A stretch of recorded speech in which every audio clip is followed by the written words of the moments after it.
నాకు సంపూర్ణమైన విశ్వాసం ఉంది. దానికి మాకు తెలియ కూడా చేశారు. సో మీ అందరికీ ఆ భరోసా అయితే ఇస్తున్నాను మీకు. అలాగే మల్టీ విలేజ్ ముఖ్యంగా నేను చాలాసార్లు ఈ తాండాల్లో తిరిగేవాడిని. ఈ అనేక సందర్భాల్లో తెలంగాణలోని కర్ణాటక కావచ్చు, లేదంటే మన ఆంధ్రాలోని అరకు ప్రాంతాల్లో కావచ్చు. అలాగే ముఖ్యంగా మన పంచాయతీలు తీరుతెన్నులు చూస్తే చాలా బాధ వేస్తూ ఉంటుంది. మేము రాగానే ముందు అనుకుంది ఏంటంటే, అసలు ముందు వ్యవస్థని బలోపేతం చేయాలి అంటే ముందు ఒక బాధ్యత గల వ్యక్తిగా నేను నాకు పరిపాలన అనుభవం లేదు నాకు, కానీ చిత్తశుద్ధి ఉంది, త్రికరణ శుద్ధిగా ఒక మంచి చేయాలని సదుద్దేశం ఉన్నవాడిని. ఒక 2 నెలలు చాలా కీలకంగా దీని మీద అధ్యయనం చేశాను. అందరితో మాట్లాడి అన్ని సమీక్షలు జరిపి అన్ని డిపార్ట్మెంట్కి సంబంధించి అన్ని సంపూర్ణమైన అవగాహన చెప్పలేను, కానీ చాలా వరకు అవగాహన చేసుకునే మాట్లాడతాను. ఆ సందర్భంలో నేను కీలకంగా తీసుకుంది ఏంటంటే, పంచాయతీరాజ్ అనేది డబ్బులు లేకుండా ముందు బదిలీలు జరగవు, సిఫార్సులు లేకుండా బదిలీలు జరగవు. నేను ఆ రెండింటికి మా పేషీ నుంచి చాలా క్లియర్ కట్ ఇన్స్ట్రక్షన్స్ పెట్టాను. డిప్యూటీ సీఎం పేషీ నుంచి కానీ అధికారుల నుంచి కానీ చాలా క్లియర్ కట్ ఇన్స్ట్రక్షన్ ఏంటంటే, ఒక చిన్నపాటి పైరివీలు చేసినా కానీ ఇక్కడ ఎవరు దయచేసి ఉండదు, దయచేసి మీరు ఇక్కడి నుంచి వెళ్ళిపోండి. ఎందుకంటే నాకు కింద దాకా అట్టడుగు శ్రామికుడు దాకా దీని ఫలితాలు పొందాలి అంటే ఎక్కడా కూడా లీడ్ చేసే వాళ్ళ దగ్గర నుంచి ఏమాత్రం కూడా అసలు అలక్ష్యం లేకుండా, లేదంటే పైరివీలు లేకుండా ఉండాలని చెప్పి నేను తీసుకున్న నిర్ణయం చాలా చాలా బలంగా అందరూ దీన్ని ముందుకు తీసుకెళ్ళారు.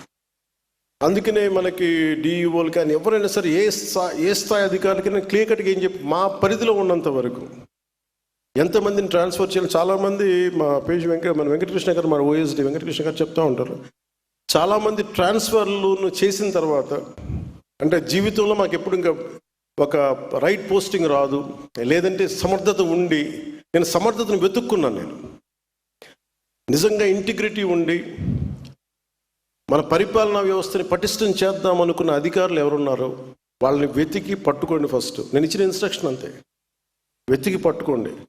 ఎవరైతే నిర్లక్ష్యం కాబడ్డారో, ఎవరైతే సమర్థత ఉండి, ప్రతిభ ఉండి, ఇంటిగ్రిటీ ఉండి వాళ్ళు దూరం కాబడ్డారో వాళ్ళందరినీ వెతికి పట్టుకొని మీరు పంచాయతీరాజ్ కీలకమైన వ్యవస్థలో పెట్టండి.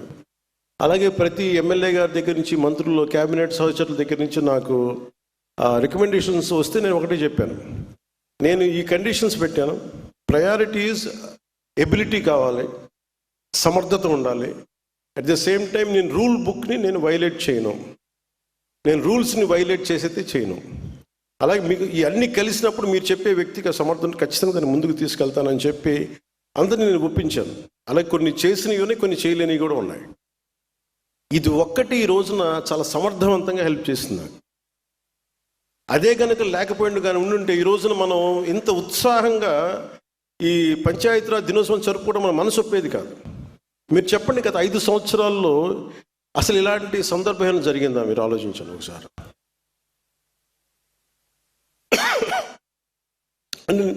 నేను ఒకటి, గ్రామాలు దేశానికి పట్టుకొమ్మలు కాబట్టి అది సర్పంచ్ స్వయం ప్రతిపత్తి గల గ్రామాలు అవ్వాలి.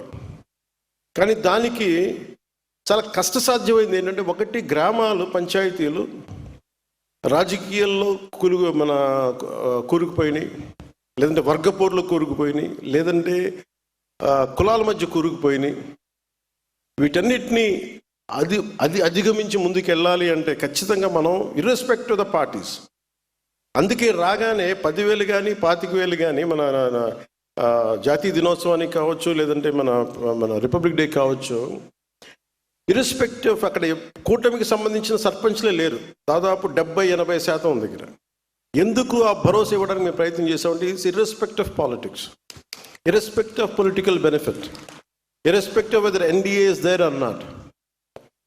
అక్కడ తెలుగుదేశం ఉందా, లేదంటే భారతీయ జనతా పార్టీ ఉందా, జనసేన అని కాదు, ఏ పార్టీకి సంబంధించిన గ్రామం మటుకు గ్రామం. అది పంచాయతీ సర్పంచ్కి ఇవ్వాల్సిన మర్యాద కానీ, ఎంపీపీలకు ఇవ్వాల్సిన మర్యాద కానీ, ఎంపీటీసీలకు ఇవ్వాల్సిన మర్యాద కానీ, జెడ్పీటీసీలకు ఇవ్వాల్సిన మర్యాద ఇర్రెస్పెక్ట్ ఆఫ్ ద పార్టీలకి అతీతంగా అది ఇవ్వడానికి మేము సంసిద్ధంగా ఉన్నాం. అదే మేము చూపిస్తూ ఉన్నాం ఇక్కడ దాకా. సో సో మేము దాంట్లో భాగంగానే ఈ రోజున ఈ గ్రామస్థాయిని గ్రామాలను బలోపేతం చేయాలి, పంచాయతీరాజ్ వ్యవస్థని గత ప్రభుత్వం పూర్తిగా నిర్లక్ష్యం చేసిన దాన్ని తిరిగి దాన్ని ఆ నిర్లక్ష్య ధోరణి నుంచి కాపాడాలి, తీసుకోవాల్సిన నిర్ణయాలన్నింటినీ కూడా ఇవాళ గత ప్రభుత్వం వాళ్ళు రావాల్సిన నిధుల్ని అన్ని నిర్వీర్యం చేసేసింది, తీసుకోవాల్సిన నిర్ణయాలన్నింటినీ నిర్వీర్యం చేసింది. 15వ ఆర్థిక సంఘం ద్వారా మంజూరైన నిధుల్ని సమర్థవంతంగా పంచాయతీలకు వినియోగించలేకపోయారు. అయితే మన ప్రభుత్వం వచ్చిన తర్వాత సకాలంలోనే 1121 కోట్ల రూపాయలు నేరుగా పంచాయతీలకి బడ్జెట్ విడుదలలో ఉత్తర్వులు జారీ చేయడం జరిగింది. మన ప్రభుత్వం వచ్చిన రోజు నుండి ప్రతి అడుగు పంచాయతీలని బలోపేతం చేసే దిశగానే మనం ముందుకెళ్తా ఉన్నాం. సర్పంచుల ఆత్మ గౌరవాన్ని పెంపొందించింది. ఇందాక చెప్పినట్టుగా జాతీయ పండుగలైనటువంటి స్వాతంత్ర మరియు గణతంత్ర దినోత్సవాల నిర్వహణకు మంజూరు చేసిన నిధుల్ని 100 నుండి 10,000కి మరియు 250 నుండి 25,000కి పెంచాం.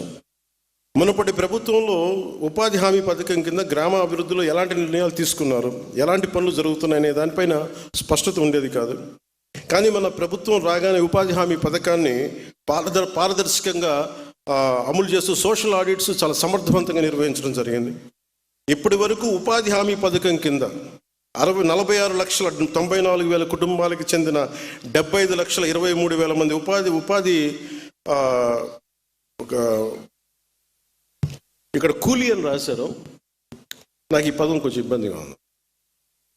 అంటే బేసిక్ అసలు ఇంగ్లీష్ నేను అనేది శ్రామికులు అనే పడదాం, లేదంటే దీనికి ఒక పదం పట్టుకున్నాం దీనికి.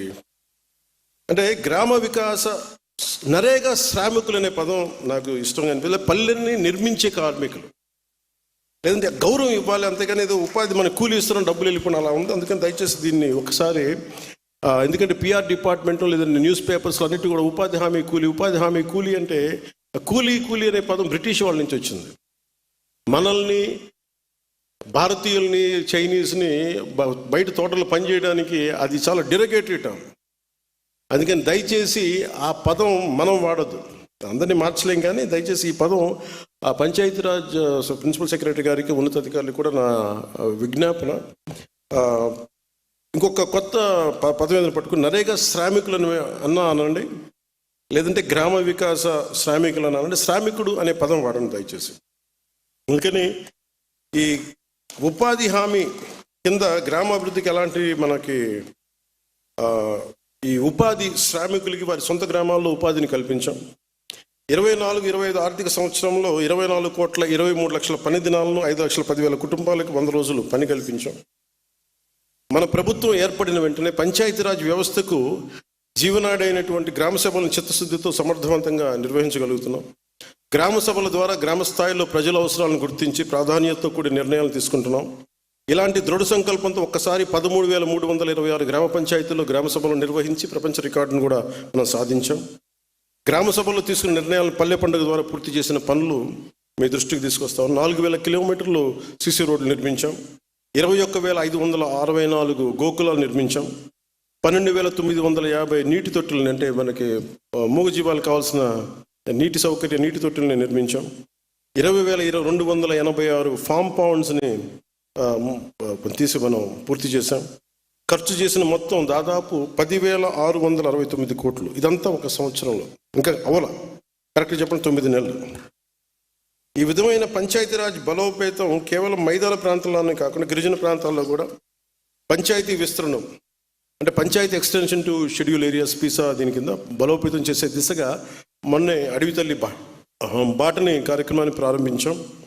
ఇందులో భాగంగా 1,005 కోట్లతోటి 601 అనుసంధానం లేని పర్టికులర్లీ వల్నరబుల్ ట్రైబల్ గ్రూప్స్ హ్యాబిటేషన్స్కు 1,069 కిలోమీటర్ల రోడ్లని కుటుంబ ప్రభుత్వం నారా చంద్రబాబు గారి నాయకత్వంలో మన ప్రధానమంత్రి నరేంద్ర మోదీ గారి సహకారంతో 1,069 కిలోమీటర్ల రోడ్డును కుటుంబ ప్రభుత్వం మంజూరు చేసింది.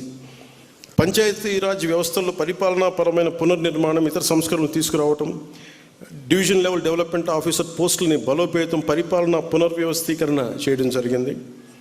చాలా సమర్థవంతంగా సంస్కరణలు తీసుకొస్తున్నాం. అంటే చాలా కొన్ని ఏమో ఇబ్బందికరంగా ఉన్నాయి, కొన్ని ఒక ఆర్డర్లో లేవు. అందుకని ప్రత్యేకించి పంచాయతీరాజ్ బాగు కోరుకున్న చాలామంది వెంకటకృష్ణ గారు లాంటి అధికారులు కానీ, శశిభూషణ్ గారు లాంటి మన ఉన్నతాధికారులు కానీ వీళ్ళందరూ కూడా ఇది సమర్థవంతంగా తీసుకెళ్లి క్యాబినెట్ దాకా అప్రూవల్ కూడా జరిగింది. So it will be more transparent and more effective in future. Panchayati Raj is going to be the most effective department in the Andhra Pradesh state.